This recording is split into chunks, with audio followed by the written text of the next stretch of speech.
Hai teman-teman, Assalamualaikum warahmatullahi wabarakatuh.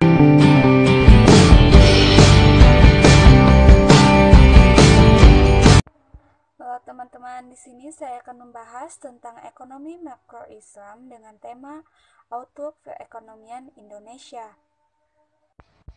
Pada tahun 2019, perekonomian Indonesia tumbuh melambat hanya 5,02%. Jadi, tantangan tahun ini tidak mudah karena adanya wabah COVID-19 yang melanda di beberapa negara, sehingga membuat perekonomian di Indonesia juga tumbuh dengan lambat. Tahun 2019 menjadi menantang bagi Indonesia. Gejolak asing, pesta demokrasi menahan laju perekonomian.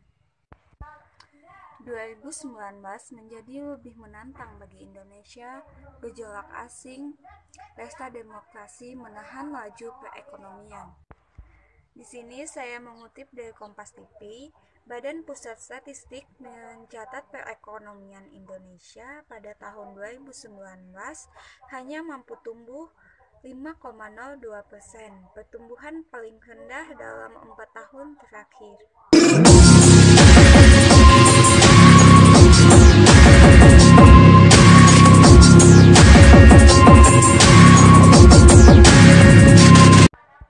Tantangan ke depan tak lagi mudah. Imbas wabah COVID-19 menahan brilian ekonomi dunia.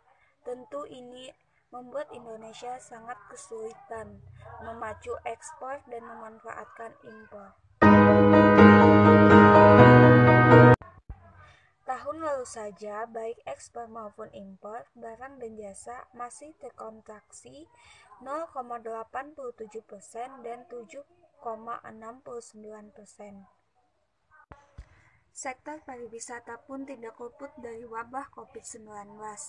Oleh karena itu, pemerintah diingatkan agar bergerak lebih cepat menyusun lebih banyak investasi. Selain ada dampak negatif, juga ada dampak positif yang kita dapatkan dari adanya wabah COVID-19 ini. Menurut Departemen Kebijakan Ekonomi dan Moneter BIIGP Wirakusuma, salah satu dampak positif yang bisa didapatkan Indonesia dari adanya pandemi ini yaitu adanya peluang pasar ekspor baru selain dari Cina.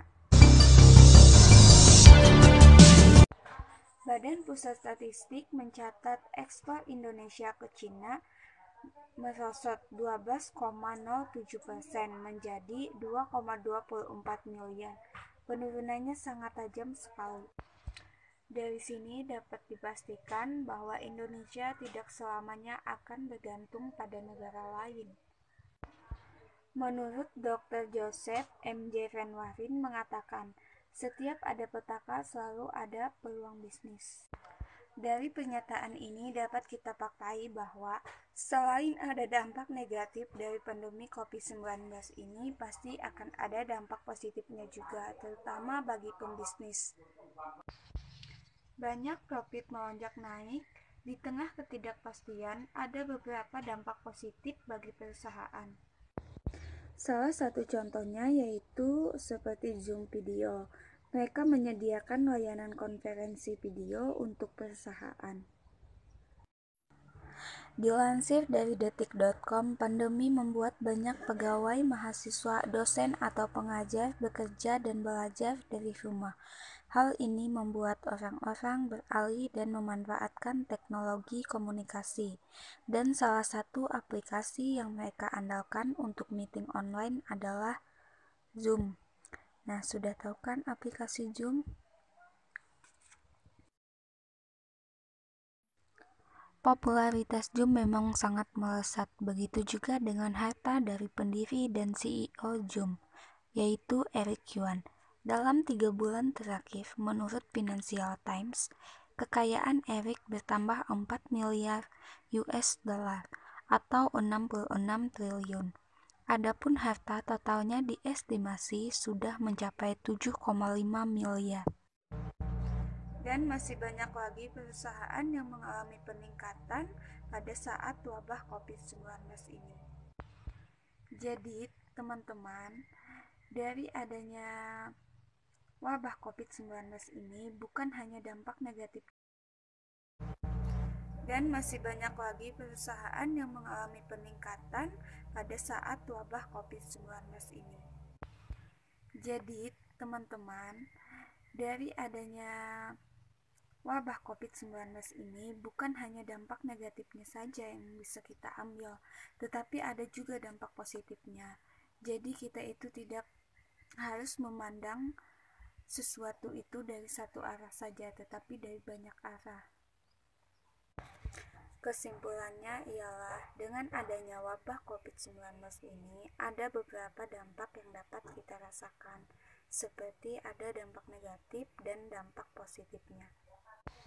Salah satu dampak negatifnya ialah banyak masyarakat yang di-PHK dari pekerjaannya, banyak masyarakat yang mengalami pengangguran, dan bukan hanya itu saja, banyak pengusaha pedagang yang tidak dapat melanjutkan usahanya karena kurangnya modal, dan sedangkan penghasilannya tidak mencukupi. Dan bukan hanya itu saja, masih banyak dampak negatif yang lain yang kita rasakan sekarang ini. Sedangkan dampak positifnya ada juga yang dapat kita rasakan, terutama kita lebih banyak di rumah saja, kumpul dengan keluarga dan menghabiskan waktu bersama. Sedangkan dampak positif yang dapat diambil perusahaan yaitu perusahaan banyak mengalami profit yang melonjak dengan pesat.